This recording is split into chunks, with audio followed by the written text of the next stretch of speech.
ఓం సదాశివసమారంభాం వ్యాసశంకరమధ్యమాం అస్మదాచార్యపర్యంతాం వందే గురుపరంపరాం. జ్యోతిషశాస్త్రాన్ని భావితరాల వారికి ప్రసాదించిన ఋషుల యొక్క పాదపద్మాలకి నమస్కారం చేసుకుంటూ, అలాగే నాకు ఈ జ్యోతిష విద్యను నేర్పిన గురువర్యులు జ్యోతిష బ్రహ్మ కీర్తిశేషులు శ్రీ ఏరంకి సూర్యనారాయణమూర్తి గారు, సూర్యశ్రీ దైవజ్ఞ గారి యొక్క పాదపద్మాలకి నమస్కారం చేసుకుంటూ, ఓం శ్రీ మహాగణాధిపతి నమః, శ్రీ గురుభ్యో నమః, హరి ఓం. వీక్షకులందరికీ నమస్కారం. జూన్ నెల 16వ తారీఖు లగాయతు జూన్ 22వ తారీఖు శనివారం వరకు ఉండేటువంటి గ్రహగతుల ఆధారంగా ద్వాదశ రాశుల వారికి ఈ వారం ఏ విధమైనటువంటి శుభాశుభ ఫలితాలు కలగబోతున్నాయో ఈ కార్యక్రమం ద్వారా తెలుసుకుందాం. అందులో భాగంగా ఈ వారం ఉండేటువంటి గ్రహగతులను గమనిద్దాం. ఈ వారంలో శనేశ్వరుడు కుంభరాశి యందు, మీనమందు రాహువు, మేషమందు కుజగ్రహము, వృషభ రాశి యందు గురుడు, మిథున రాశి యందు రవి, బుధ, శుక్రగ్రహాల యొక్క సంచారం అనేటువంటిది జరుగుతూ ఉన్నది. అలాగే చంద్రుడు కన్యా, తుల, వృశ్చిక రాశుల యందు సంచరించబోతూ ఉన్నారు. కేతు కన్యా రాశి యందు ఉన్నారు. ఇటువంటి పరిస్థితుల్లో ద్వాదశ రాశుల వారికి ఏ విధమైనటువంటి శుభాశుభ ఫలితాలు కలగబోతున్నా తెలుసుకుందాం. అందులో భాగంగా మొదటిది మేషరాశి. మేషరాశి వారికి ఈ వారం చాలా అనుకూలమైనటువంటి వారంగా చెప్పవచ్చును. గత వారాలతో పోల్చుకుంటే ఈ వారంలో అనుకూలించేటువంటి గ్రహాల యొక్క సంఖ్య పెరిగింది. మరీ ముఖ్యంగా రాశిలో కుజగ్రహం కొంత ప్రతికూలమైనటువంటి ఫలితాలను ఇస్తూ ఉన్నప్పటికీ గురుడు యోగిస్తూ ఉన్నారు 2వ స్థానమందు. అలాగే తృతీయ స్థానమందు రవి, ఈ 15వ తారీఖు తర్వాత మారినటువంటి రవిగ్రహం తృతీయమందు యోగిస్తూ ఉన్నారు. లాభస్థానమందు శని యోగిస్తూ ఉన్నారు. ఈ వారంలో చంద్రబలం పరిపూర్ణంగా ఉంది. అంటే 4 గ్రహాల తాలూకు శుభ ఫలితాలు ఉన్నాయి. ఈ శుభ ఫలితాల యొక్క గ్రహ సంపత్తి వల్ల మరీ ముఖ్యంగా మానసికమైనటువంటి ప్రశాంతత దొరుకుతుంది.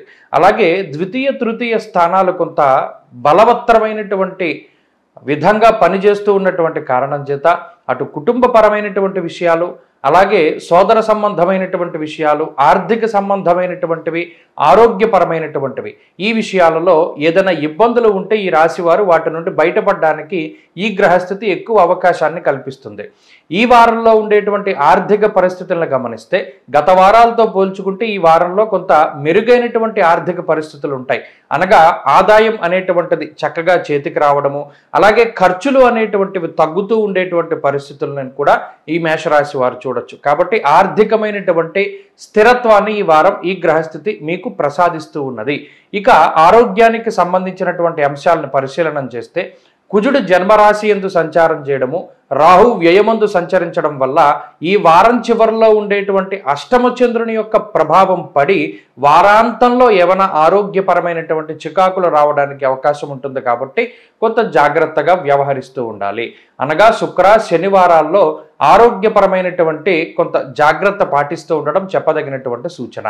ఇక కుటుంబపరమైనటువంటి విషయాలు చాలా అనుకూలంగా ఉన్నాయి. అనగా కుటుంబ సభ్యులతో ఉండేటువంటి సత్సంబంధాలు కానివ్వండి, అన్నదమ్ములతోటి, తోబుట్టువులతోటి, బంధువులతోటి, వీరితో ఉండేటువంటి సఖ్యత అనేటువంటిది మరింతగా పెరిగేటువంటి అవకాశం ఉంటుంది.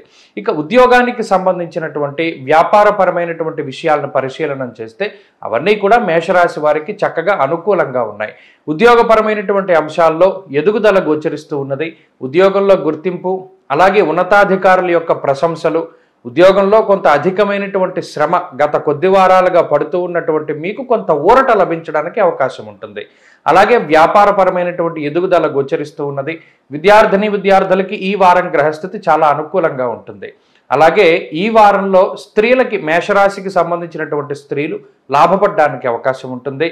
మరీ ముఖ్యంగా ఆరోగ్య పరిస్థితులు బాగుండడం, కుటుంబ పరిస్థితులు మెరుగుపడుతూ ఉండడం, ఉద్యోగ వ్యాపారాల అభివృద్ధిలో ఉండడం లాంటివి చూడవచ్చు.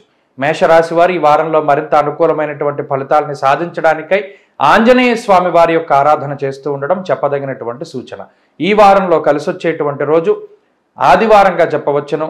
అదృష్ట సంఖ్య 3, అదృష్ట వర్ణము లేత ఎరుపు రంగు. తదుపరి వృషభ రాశి.